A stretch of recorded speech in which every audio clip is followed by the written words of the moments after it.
সংবিধানে যেভাবে আছে ফেব্রুয়ারি নির্বাচন সেভাবে হবে। তারা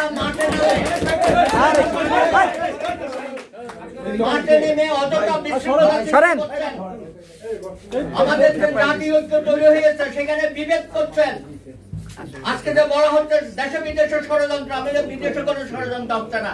হাসিনার কোনো ক্ষমতা নাই বাংলাদেশের ষড়যন্ত্র করে এই নির্বাচন সভা এইখান থেকে হচ্ছে বাংলাদেশের। আরে ইউনূস সাহেব, আপনি এত অসহায় কেন? আপনি ওখানে গিয়ে কেন এইসব কথা বলেন? ষড়যন্ত্র এখানে আমরা মোকাবেলা করবো, দেশের আজাদও করবে, মানুষ মোকাবেলা করবে। আমরা তো অসহায় হয়ে নাই। সুতরাং আপনি যে বলছেন নির্বাচন নিয়ে যারা মাঠ গরম করে, আপনি জানেন সমস্ত গ্রামে গঞ্জে দেখেন, কালকেও 2-3 দিন আমি ঘুরেছি। এই জামাতে ইসলামী এবং ইসলামী আন্দোলন এত পোস্টার লাগিয়েছে, এখানে বিএনপির পোস্টারও খুঁজে পাওয়া যাচ্ছে না।